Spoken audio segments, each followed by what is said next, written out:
A teenage girl wandered through the cold streets, soaked from the rain, clutching a small bag containing everything she owned. She had no idea that the massive mansion she was about to approach belonged to one of the city's most powerful CEOs, or that her desperate plea for shelter would change both their lives forever.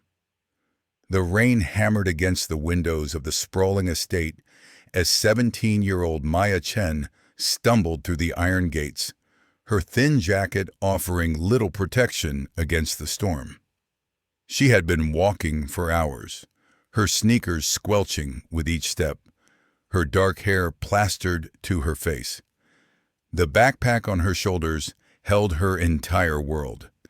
A few changes of clothes, a worn photograph of her grandmother, and the last $23 to her name. She hadn't meant to end up here. The bus had broken down miles from the city center, and with nowhere else to go, she had started walking. The foster home she'd aged out of 3 months ago felt like a lifetime away. Since then, she'd been couch surfing, staying in shelters, doing whatever it took to survive while trying to finish her senior year of high school. But tonight was different. Tonight, she had nowhere left to turn. The mansion loomed before her like something from a fairy tale, all stone columns and glowing windows. Maya knew she didn't belong here, but the storm was getting worse, and she could see warm light spilling from the windows. Maybe, just maybe, someone would take pity on her and let her wait out the storm in a garage or shed. She pressed the intercom button with a trembling finger.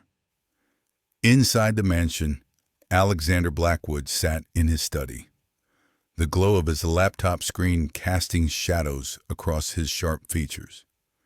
At 38, he was the youngest CEO in his company's history, having built his tech empire from nothing after his parents died when he was barely out of college. Success had come at a price, though. The walls of his home were lined with awards and accolades, but they felt hollow. He lived alone in a house designed for a family he'd never had time to build. The intercom's buzz interrupted his thoughts. He frowned, glancing at the security monitor. His housekeeper had left hours ago, and he wasn't expecting anyone. On the screen, he could make out a small figure hunched against the rain. He answered, his voice sharp with irritation. "I'm sorry to bother you," came a soft voice, barely audible over the storm. "I know this is crazy, but I'm caught in the rain and I have nowhere to go. Could I please just wait in your garage until the storm passes?" Alexander leaned closer to the monitor. The girl couldn't be more than 17, and she was soaked to the bone. Something in her voice made him pause. There was no entitlement, no demand, just quiet desperation and dignity. "Stay where you are," he said finally. He grabbed his coat and walked to the front door, every logical part of his brain telling him this was a mistake. He opened the heavy wooden door to find the girl standing under the small overhang, trying to make herself as small as possible. Up close, she looked even younger. Her clothes were clean but worn, and despite her obvious exhaustion, she stood straight, meeting his eyes with a mixture of hope and wariness. "Thank you," she said simply. But as Alexander looked at her, something shifted. Maybe it was the way she reminded him of himself at that age, alone and trying to survive. Maybe it was the fact that she hadn't asked for money or tried to manipulate him with a sob story. Or maybe it was just that he was tired of being alone. "Come inside," he said, stepping back. Maya's eyes widened. "I don't want to impose." "It's fine," Alexander said, his voice gentler now. As Maya stepped into the warm foyer, She couldn't help but stare. The marble floors gleamed under crystal chandeliers, and a grand staircase curved upward like something from a movie. She felt acutely aware of her wet clothes and muddy shoes. "I'm getting your floor dirty," she said, starting to step back. "Floors can be cleaned," Alexander replied. Over the next hour, Maya found herself sitting in Alexander's kitchen, wrapped in one of his old sweatshirts, her hands wrapped around a steamy mug. She'd called herself Maya, but hadn't offered much more. Alexander didn't push. He'd been a teenager once, and he recognized the careful way she measured her words. He asked finally. Maya shook her head. "Nothing illegal.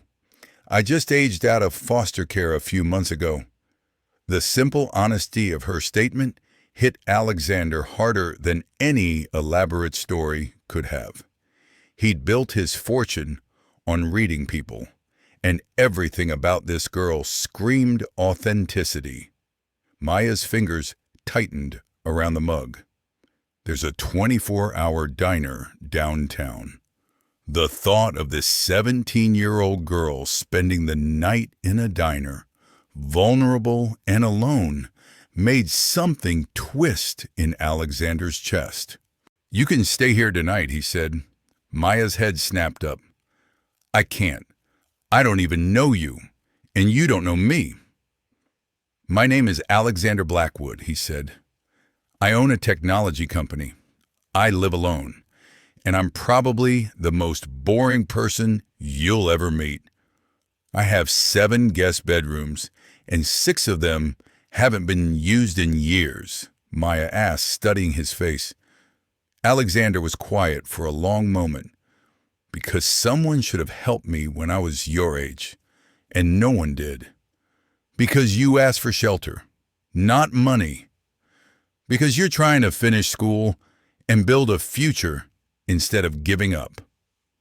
That night, Maya lay in a bed softer than anything she'd ever experienced, staring at the ceiling. She'd been on her own for so long that accepting help felt foreign, almost dangerous. But there was something about Alexander that felt safe.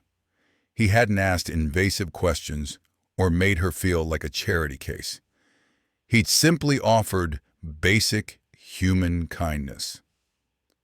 The next morning, she woke to the smell of coffee and bacon. She found Alexander in the kitchen, fully dressed in a suit, reading something on his tablet. "Good morning," he said, not looking up. "There's breakfast, if you want it." Maya poured herself coffee and sat across from him. "Thank you for last night." The question was matter-of-fact, not judgmental, but it still made Maya's stomach clench. "I'll figure something out." Alexander set down his tablet and looked at her. "I mean, what if you stayed here, temporarily," he added quickly, seeing her expression. "Until you graduate." Maya stared at him. "Because I don't take charity, because I don't know what you'd want in return." Alexander nodded. "All valid points. So let's make it not charity. The house is too big, and I travel frequently. I could use someone to keep an eye on things, accept deliveries, basic house-sitting stuff. In exchange, you get a room and meals. You finish school, maybe take some college courses online." Maya's heart was racing. It sounded too good to be true, which in her experience meant it probably was. No catch. Alexander was quiet for a moment, then said, "When I was 19, I was living in my car, trying to build my first company. I spent 3 months eating ramen noodles and showering at the gym because I was too proud to ask for help.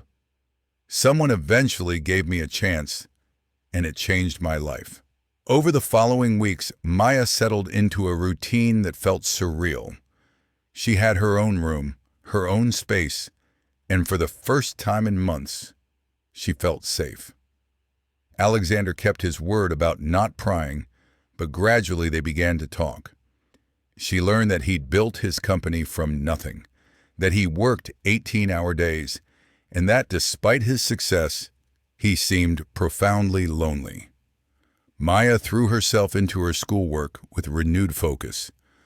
With a stable place to live and regular meals, her grades improved dramatically. She started researching colleges and scholarships, daring to dream about a future that had seemed impossible just weeks before. Alexander, meanwhile, found himself looking forward to coming home.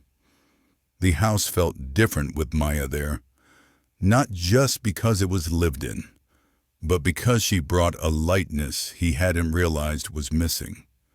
She was smart, funny, and had a perspective on life that challenged his assumptions about success and happiness. One evening, as they sat in the living room, Maya working on homework and Alexander reviewing contracts, she looked up from her textbook. "Do you ever regret the choices you made?" Alexander considered the question. "I regret not having balance. I regret not making time for relationships, for family." "Is that why you helped me?" "Maybe partly," he admitted, "but mostly because you reminded me of who I used to be." As winter turned to spring, their relationship deepened. Maya wasn't just a house guest anymore. She was family. Alexander attended her high school graduation, beaming with pride as she walked across the stage as valedictorian. He'd helped her apply for college scholarships, and when she was accepted to her dream school with a full ride, they celebrated like any father and daughter would. But as the time came for Maya to leave for college, both of them struggled with the transition. The house that had once felt too big now felt like it would be too empty without her. "I'm going to miss you," Maya said on her last night, sitting on the couch where they'd spent countless evenings talking. "I'm going to miss you too," Alexander replied, "but I'm proud of you. I want you to know," Maya said, her voice thick with emotion, "you didn't just give me shelter. You gave me hope." Alexander's eyes were bright with unshed tears. "You gave me something too." Maya left for college, but she came home for holidays and breaks. Alexander's mansion was truly her home now, and he was the father she'd never had. Their relationship had started with a girl seeking shelter from a storm, but it had become something neither of them had expected. A family built on choice, love, and the simple act of one human being kind to another. Years later, when Maya graduated from college and started her own nonprofit helping aged-out foster kids, Alexander was there in the front row. When she got married, he walked her down the aisle. When she had children of her own, he became the grandfather they adored. Sometimes the most profound love stories aren't about romance. Sometimes they're about a scared teenager and a lonely billionaire who found in each other exactly what they needed: family, purpose, and proof that kindness can change everything. The lost girl had found more than shelter in the CEO's mansion. She'd found home. And in saving her, Alexander had saved himself.